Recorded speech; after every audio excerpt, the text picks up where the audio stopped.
What's up? Back at it at the garage. It's been a while since we made a how-to video, so I wanted to check in and show you guys real quick. These new 6.7 Power Strokes from Ford are super easy to maintain.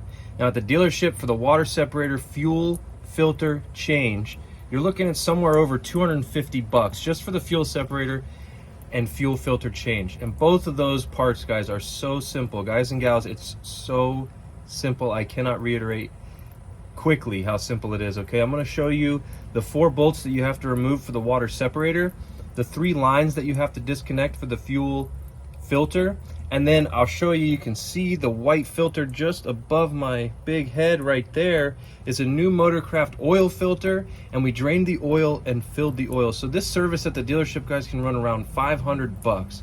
And with the help from like Amazon or your local parts store, you can save yourself a significant amount of money by doing this yourself, and it is roughly going to take you about a half an hour to an hour depending on how well versed you are in these engines or just in general. So real quick, I'm going to cut to the chase, show you the business, and get back to it. So right here you're seeing the fuel separator, the water fuel separator. So this right here is a cartridge case, and it runs up just in front of the fuel tank. And what I'm doing now is draining that down so that I can replace this cartridge filter. And that cartridge filter looks just like that on the inside there. So what I'm gonna do is drain this. There's bolts around that hold it. You can see these little 8mm heads that hold it up. I'm gonna pull those, pull it down, replace that filter. So check it out, it's a real easy tool configuration. You're gonna have your ratchet.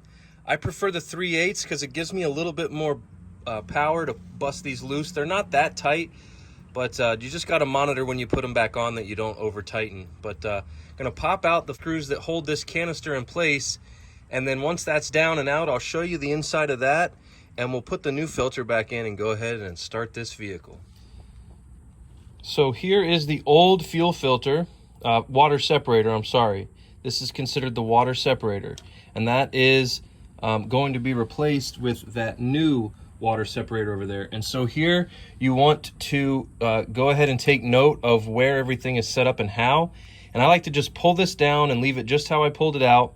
And then the removal shows you, there's a little mark here that says removal and install. Basically what you're going to do is kind of pull this thing back that way, in that direction, and pull it up. And then that's how that's going to take place. And you're going to install it in that same manner in reverse. So check back in. I'm not going to show you how to do that. It's pretty cut and dry. You'll be able to do that no problem. And then I'm going to get this back up in there and we'll go from there. One thing to take note here is the gasket. It's real simple. You pop it out, and then I like to just put a little dab of oil around this just to make it slide in and not hang up or catch. And when I put that back on, it goes in a little bit simpler. So I'm going to stick the gasket on it here, get the new filter back installed, and then put it back up in its place.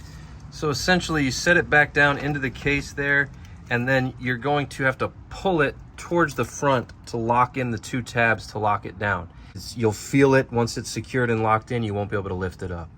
Okay, so it is locked in, and it's going to appear wobbly, but that's okay as long as it's locked in, and it will not go up and down. So the wobble is okay. Okay, it is now back up. We will go prime it by basically just pressing the key on and off a bunch of times. Get some fuel into it, and then we will fire it up.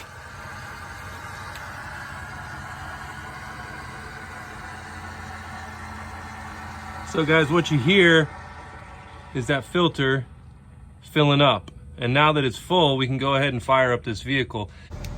All right, so we did the fuel filter, oil filter, oil and fuel and water separator.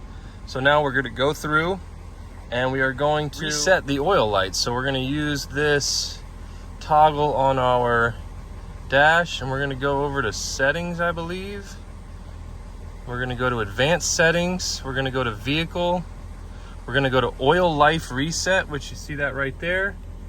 We're going to click that, and then basically all we got to do is hold the OK button on the left hand side of the steering wheel, and that resets.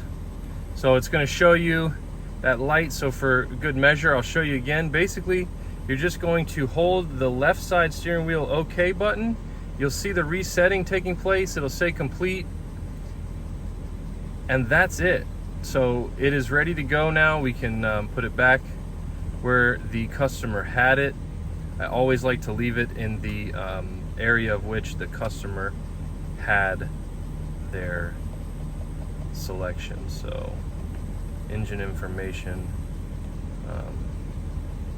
just to show, sort of making sure that the oil temperature's coming up.